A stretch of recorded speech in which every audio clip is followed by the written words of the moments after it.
Halo SNIZEN, salam sehat semuanya. Kembali bersama Libas, 15 menit bahas standar. Kali ini bersama saya Zulhamidi dalam suasana spesial menyambut hari ulang tahun Perak yang ke-25 Badan Standarisasi Nasional atau BSN. Dan telah hadir di hadapan saya Bapak Abdul Karim.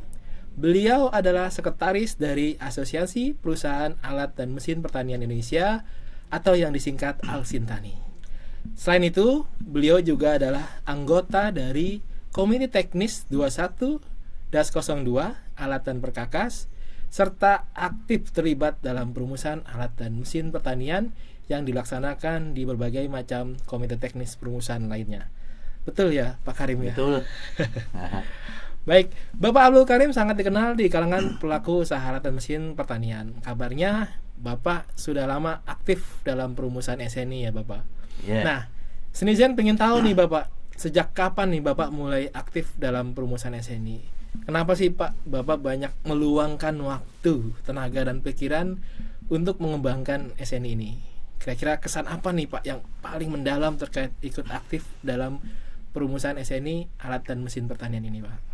Ya, terima kasih Pak Jul. Siap. Alhamdulillah, memang saya mulai aktif penyusunan SNI. Mungkin teman-teman ini masih kecil, mulai tahun 1990. Jadi berarti saya sudah 30 tahun kurang lebih. Sebenarnya dari tahun 90 itu saya hanya sebagai penggembira kasarannya. Jadi ikut datang diundang. Tapi mulai tahun 2000 saya sudah mulai banyak berbicara. Kenapa saya banyak bicara tentang SNI? Karena dari tahun pengalaman itu dari tahun 80 namanya SI, belum berubah. Jadi tahun 1990-an sudah berubah jadi Standar Nasional Indonesia. Di situ banyak perusahaan-perusahaan dalam negeri yang tidak mengerti apa itu standar dan standarnya itu bagaimana. Terlebih karena itu ada SNI di bidang alat mesin pertanian itu.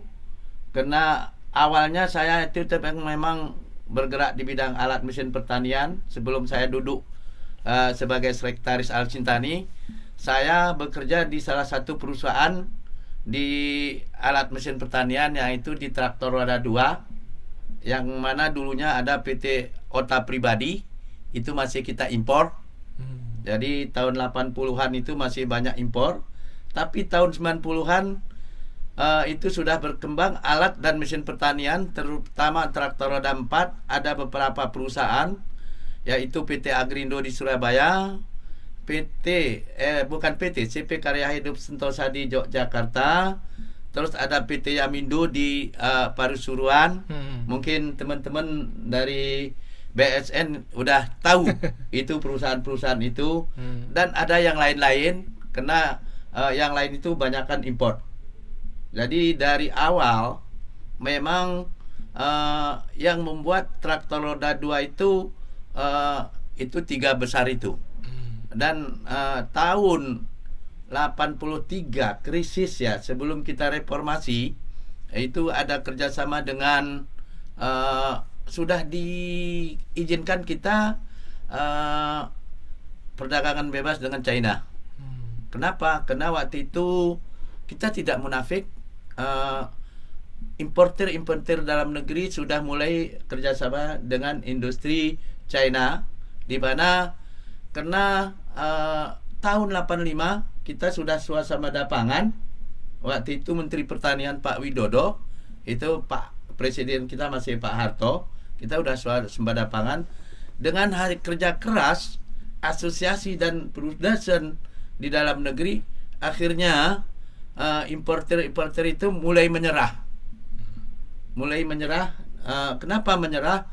Karena masyarakat sudah mulai tahu kualitas produksi.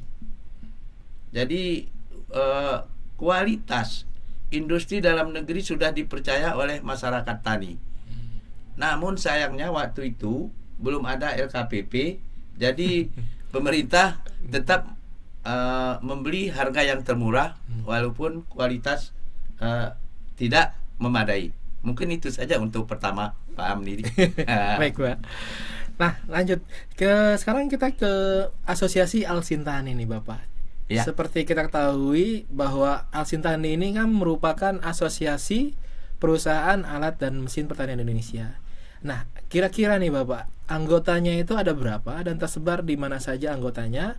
Selain itu, kira-kira apa sih yang menjadi visi misi dari Asosiasi Al-Sintani khususnya terkait dengan pengembangan standar nasional Indonesia lingkup mesin pertanian, Pak? Untuk Al-Sintani itu saat ini anggotanya itu ada 50 perusahaan yang bergabung dengan Al-Sintani, dan banyak perusahaan-perusahaan yang belum mau bergabung dengan Al-Sintani karena mereka umumnya perusahaan-perusahaan yang belum mau gabung dengan Al-Sintani umumnya mereka tidak mau hanya membayar iuran saja tanpa ada keuntungan bagi mereka.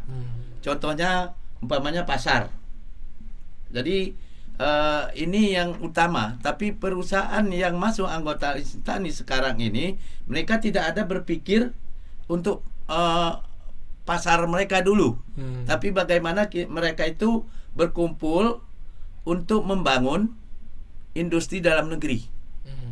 Di dalam hal ini bagaimana kualitas diutamakan supaya masyarakat percaya bahwa produksi Indonesia itu sudah sesuai standar yang dimaui oleh masyarakat tani, dan itu sudah ada SNI-nya. Contoh soal, kalau saat ini dulu itu tahun 90-an itu anggota Al-Sintani itu ada 90 lebih. Tapi begitu ada reformasi, sekarang waktu itu tinggal 30. Turun drastis. Kenapa? Karena industri dalam negeri yang dulunya manufaktur beralih ke jadi importir. Ini yang kita sangat sayangkan. Tapi syukurnya lagi yang mereka tadi yang 30 ini tetap eksis untuk memproduksi dalam negeri.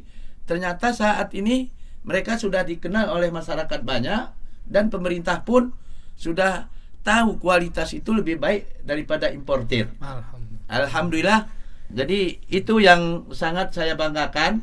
Makanya saya mungkin Pak Jul, Pak Pur tahu persis, kita sering ketemu nyusun SNI maupun offline dan online.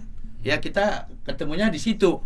Kalau sebelum pandemi kan kita tetap bertemu, baik itu di Kementerian Pertanian, baik itu di Kementerian Perindustrian. Tapi sayangnya semenjak pandemik dari pertanian tidak ada menyusun SNI selama 2020 dan 2021. Nggak tahu nanti 2022. Padahal mereka yang membutuhkan SNI. Ini yang kita sayangkan. Kalau dari Kementerian Pertanian tetap ada eksis, tahun 2021 ada 2, tahun 2022 juga sudah 2020 ada 2, 2021 ada 2, itu di 01-01 21-021 dan di 021-02. Itu ada mesin perkakas, tapi ada mesin pertanian yaitu dodos dan egrek. Ini memang agak beda, walaupun mereka tidak membutuhkan, tapi mungkin karena perindustrian sebagai pembina industri tetap mengalokasikan dananya walaupun saat pandemik. Alhamdulillah, Pak Jul. Alhamdulillah. Baik, Pak. Nah, nih lanjutannya tadi Pak, perumusan SNI. Setelah sekian lama nih Bapak aktif dalam perumusan SNI ya. Banyak standar yang di dalamnya nih Pak Karim telah ikut andil dalam perumusannya. Saat ini saja menurut data Sistem Informasi Standarisasi dan Penilaian Kesesuaian BSN, tidak kurang nih Pak dari 143 SNI lingkup Al-Sintani yang telah ditetapkan oleh BSN. Menurut Bapak, apa manfaat terbesar nih Pak yang dirasakan oleh para pemangku kepentingan ya, khususnya bagi pelaku usaha dengan adanya SNI-SNI tersebut nih Pak? Untuk pemangku kepentingan dari anggota Al-Sintani, pertama untuk kualitas, menjaga kualitas dari produksi mereka. Karena produksi mereka ini kan contoh yang sudah SNI, tapi kan maunya kita itu perusahaan-perusahaan itu SNI itu jangan hanya SNI sukarela. Jadi kita lanjutkan ke SNI wajib. Kalau dengan berlakunya SNI sukarela kan teman-teman ini banyak yang nggak suka juga gitu. Karena aturan-aturan itu tadi. Kalau sudah SNI wajib, mau tidak mau mereka harus mengacu kepada SNI itu. Betul. Baik itu importir maupun industri dalam negeri. Umumnya industri dalam negeri kepinginnya ada SNI wajib. Dari 650 sekian SNI yang tadi Pak Jul udah bilang ada 140 udah yang 43 itu udah ada ber-SNI. Itu kalau kita kaitkan lagi itu kan sudah banyak yang masa berlakunya sudah lebih dari 5 tahun, mungkin sudah ada lebih dari 20 tahun juga karena di waktu itu masih ada SI. Iya. Jadi ini kan sangat mengganggu proses untuk kualitas produksi dari anggota Al-Sintani. Ini yang kita harapkan, bagaimana anggota Al-Sintani itu bisa berdiri di atas kaki sendiri, dalam hal ini memproduksi industri dalam negeri sesuai dengan apa yang dimaukan petani dan sesuai dengan standar yang harus kita susun sama-sama. Betul. Kalau tanpa ada kita sama-sama menyusunnya, mungkin agak ribet juga. Karena ada tahu arti penting standar itu, pengembangannya bagaimana, sadar bahwa semua produk Al-Sintan itu harus mengacu pada standar nasional yang ada.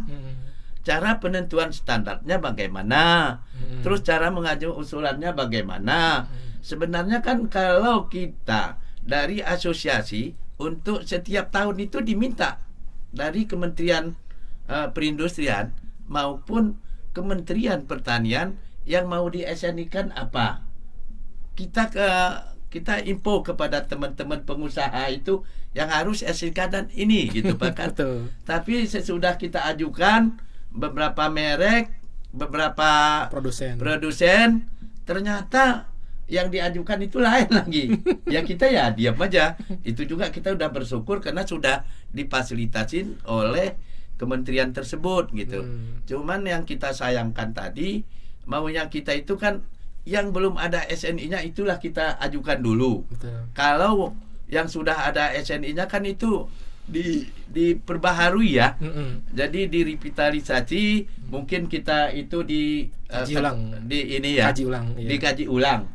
Kalau kaji ulang itu kalau sudah ada SNI-nya, kalau sudah ada SNI-nya, kaji ulang itu sebenarnya tidak terlalu lama. Kalau menurut Pak Jul dan Pak Pur itu bilang 1 tahun sudah bisa jadi itu SNI. Tapi ternyata kalau kita kaji ulang itu juga. Jadi pertambahan teknologinya itu memang banyak ada perubahan. Tapi kadang-kadang di variabelnya itu agak kurang bagus juga gitu. Betul. Itu Pak. Nah menarik nih Pak yang diskusi yang tadi tuh Pak. Banyak SNI Al-Sintan yang telah dirumuskan ini mendapat banyak tanggapan nih Pak dari pelaku usaha. Ya. Terutama kemampuan industri dalam negeri. Ya. Kira-kira nih bagaimana sih Pak sebaiknya perumusan SNI yang dapat memenuhi kebutuhan dari pelaku usaha nih Pak, namun tetap menjaga kualitas dari produk alat mesin pertanian kita serta memenuhi kebutuhan para penggunanya, khususnya para petani nih Pak. Sebenarnya kan tantangannya itu yang datang kan yang tidak masuk anggota Al-Sintani Pak. Kalau datangnya dari anggota Al-Sintani tidak ada Pak.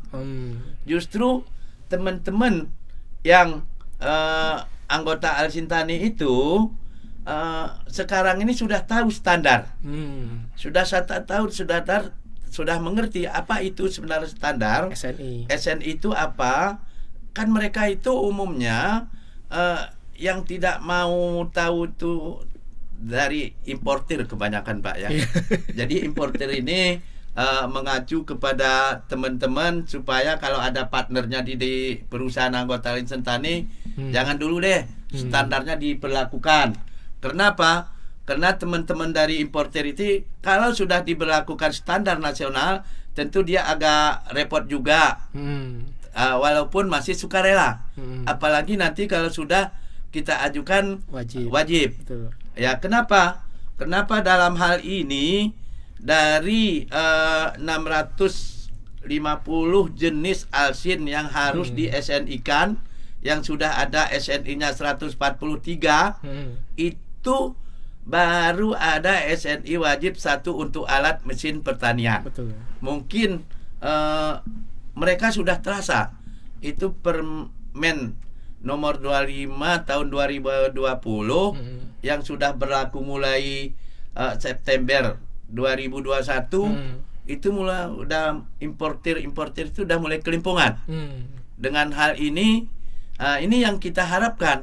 Kita tidak masalah importer itu, tapi sesuai dengan standar kita yang ada, supaya kualitas, kuantitas bisa kita jamin pasar yang ada di dalam negeri.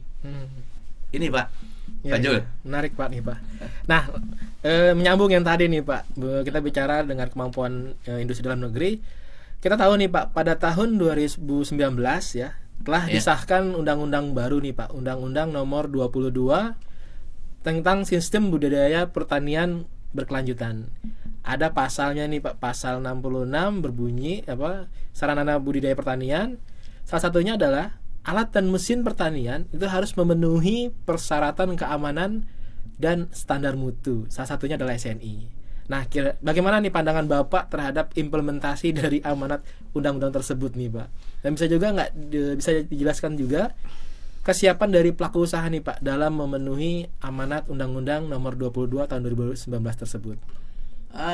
Kami sangat mendukung Undang-Undang Nomor 22 tahun 2019 karena bagaimanapun dengan adanya undang-undang ini pasti pemerintah maupun petani pasti memberi produksi yang berkualitas, yang ber-SNI. Kenapa? Karena dengan adanya Undang-Undang Nomor 22 tahun 2019 yang akan berlaku per November tahun 2022. Jadi di sini kalau kami bisa usul yang ada di ruang lingkup LS Pro Alsin, kalau tidak salah itu 25 ruang lingkup yang baru. Jadi itu saja dulu Pak diberlakukan supaya perusahaan-perusahaan yang sudah produksi dalam negeri itu bisa berjualan. Dan saya juga sudah komunikasi dengan Pak Direktur Alsin. Saya sudah bilang dulu supaya aman yang sudah ada di ruang lingkup Alsin dulu kita berlakukan wajib. Tapi kalau yang belum ada di ruang lingkup, harus Bapak ajukan dulu ke KAN nambah ruang lingkup di LS Pro Alsin. Karena apa? Kalau tidak ada di ruang lingkup, nanti ujinya bagaimana, labnya di mana. Dan sekarang itu mungkin teman-teman dari BSN juga tahu untuk PP Undang-Undang Nomor 22 2019 belum ada. Juknisnya belum ada. Baru saya udah sering kali bertanya ke teman-teman di Kementan, malah saya pernah adu argumen dengan Biro Hukum itu, kenapa kok Undang-Undang Nomor 22 tahun 2019 belum, sedangkan Undang-Undang UCK baru tahun 2020 dilakukan, disahkan akhir Januari 2021 sudah ada PP-nya, sudah ada juknisnya. Dia berkilah itu kan sama aja undang-undang Pak katanya. Tapi saya tetap ngotot karena UJK dengan undang-undang pertanian berkelanjutan beda, saya bilang.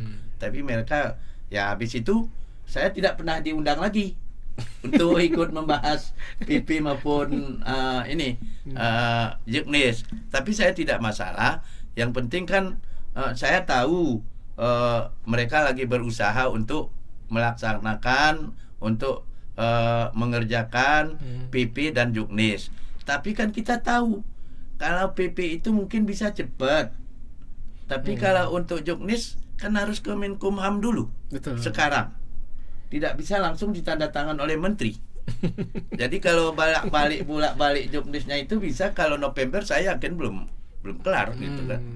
Ini ya kita berharap teman-teman Kementan itu agar bisa serius untuk anunya PP supaya bisa di Juknis dan langsung bisa 2 November 2022 ini sudah kelar gitu. Siap. Tapi saya yakin masih belum. Karena kemarin saya ketemu dengan Pak Direktur Alsin, Pak Andi, katanya udah di Sesdit belum ada sampai sekarang kelanjutannya gitu. Mungkin waktu itu saya dapat undangan juga, tapi karena saya bukan Alsin Tani, saya di Komtek 2102 ada undangan, saya nggak berani ikut. Tapi Pak Pur dari BSN waktu itu datang kalau nggak salah itu, karena dari BSN juga diundang. Itu Pak. Ya, makasih. Nah, apa saja nih Pak harapan ataupun tantangan yang dihadapi nih Pak di dalam penerapan SNI di lingkup alat dan mesin pertanian ini Pak? Kalau harapan kita semua nanti alat mesin pertanian yang sudah ada SNI-nya itu kan harus mempunyai SPT SNI. Tanpa ada SPT SNI, mereka tidak bisa beli juga.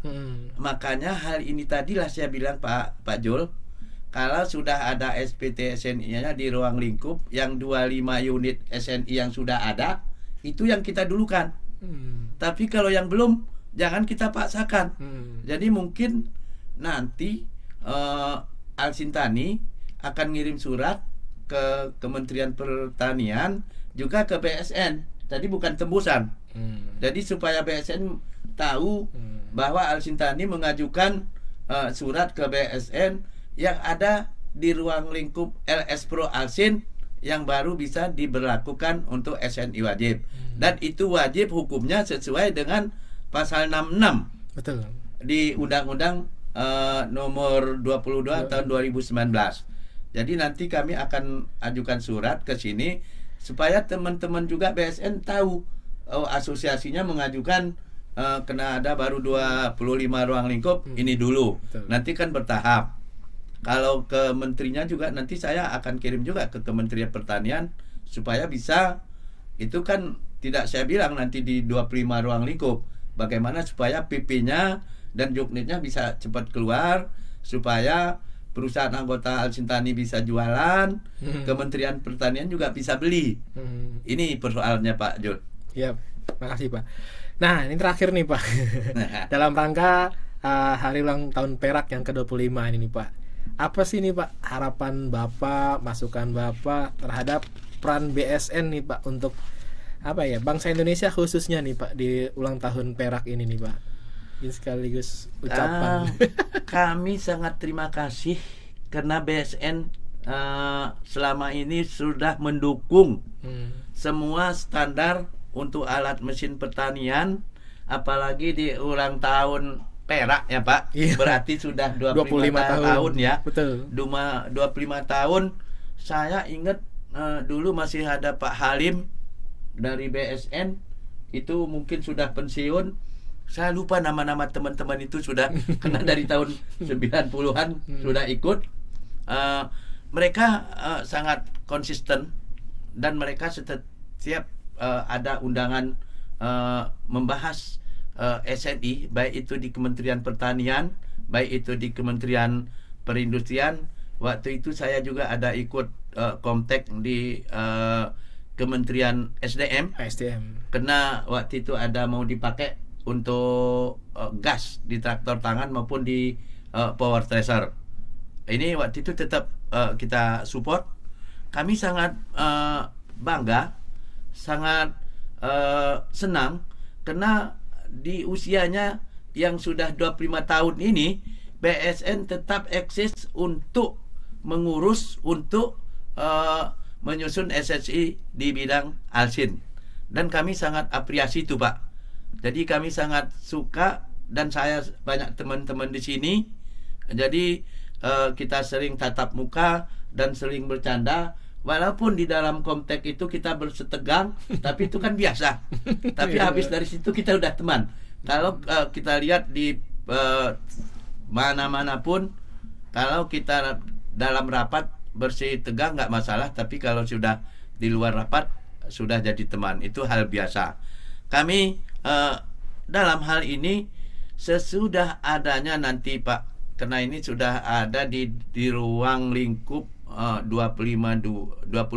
ya, di LS Pro Alsin, kami mohon supaya diperbanyak untuk SNI wajib Pak. Kenapa hal ini diperbanyak? Kalau mungkin Pak Jul sama Pak Pur tahu, untuk SNI wajib pompa irigasi 2-8 in sampai sekarang belum jadi. Padahal kita membahas SNI wajib sekaligus dengan hand sprayer. Tapi sprayer sudah jadi, tapi pompa sampai sekarang belum jadi. Ini kan mungkin atas dorongan BSN supaya bisa cepat menjadi SNI wajib. Tapi saya dengar dari P4SI di Pak Eko dulu Postan harus mengacu ke PP 28 tentang perindustrian. Jadi permen yang sudah pernah kita susun bersama itu berarti bubar. Ini yang saya nggak kurang dong itu, karena harus mengacu ke PP 28 tentang perindustrian. Ini mungkin itu yang kami yang kurang sepaham. Karena waktu sebelum ada PP 28 tahun 2021 kan dia sudah selesai. Dan itu sudah kembali dari Kemenkumham, kena nomenklatur perindustrian dari PPI berpindah ke BKSJI. Itu aja dirubah, seharusnya udah jadi. Tapi begitu terbit PP 28 tentang perindustrian, itu hasil UCK. Jadi harus dari kaji ulang lagi. Ini yang kami sangat sayangkan, karena saya baru juga yang harus menyusun draftnya itu dari teman-teman yang audit dulu, termasuk Pak David, Pak Najib, kan ada berapa orang gitu. Jadi harus dari ulang, jadi kaji ulang lagi. Sedangkan saya sudah mengajukan lagi, ada ke Direktorat IPAM itu ada 5 unit. Itu ada traktor roda 2, ada power thresher, ada APO, ada crusher, ada dismill, supaya SNI wajib. Tapi begitu pandemik, jadi kita tidak ada tidak ada bergeming dari direktorat sebagai pembina. Saya tanya ke Pak Direkturnya, akan kita kaji, akan rapat, tapi itu 2020 awal. Tapi tidak ada. Kemarin saya ketemu lagi dengan Pak Direkturnya, kena pandemik saya juga ngerti, tapi kan seharusnya bisa jom. Gak harus kita offline, kita online aja. Tapi ya kena mereka yang berwenang, saya juga nggak bisa berkutik, karena mereka tetap mengacu nanti ke PP 28 tentang perindustrian. Saya tetap apresiasi BSN tetap mendukung Alsintani. Karena yang banyak bahas juga memang SNI di Alsintani ini. Kalau yang lain-lain saya tidak tahu, kalau di PU mungkin banyak, tapi kalau di perindustrian yang lain-lain juga ada, kayak ada konstruksi, ada tabung gas, ada tutup katup, ada regulator, ada pompa, bukan pompa ya, air itu loh Pak, keran air. Kan kita sering karena saya juga kadang-kadang walaupun bukan membahas Alsin, saya diundang juga kadang-kadang datang. Kenapa saya kadang-kadang datang? Karena sekarang saya itu kan bukan Komtek gitu ya, bukan anggota Komtek gitu. Kalau di 02 kan harus saya datang karena saya Komtek di situ. Kalau di pertanian saya juga Komtek, tapi 2020 sama 2021 kan nihil Pak. Mereka mungkin mengajukan, tapi tidak ada pembahasan karena mereka bilang pandemik ya kita sudah tahu semua, Tapi untuk pembelian alat jalan terus, walaupun ada anggaran dikurangi gitu ya. Karena itu katanya kebutuhan masyarakat banyak. Itu Pak Jul. Siap. Makasih, menarik sekali nih Pak diskusi kita bersama nih Pak. Tapi waktu juga membatasi kita nih Pak. Terima kasih Bapak Abdul Karim selaku Sekretaris Asosiasi Perusahaan Alat dan Mesin Pertanian Indonesia atau Alsintani atas waktu dan berkenannya hadir di podcast kami nih. Demikian Senizen podcast kali ini. Saya Zulhamidi pamit undur diri. Salam 25 tahun BSN. Mari bersama berkontribusi untuk negeri. Terima kasih.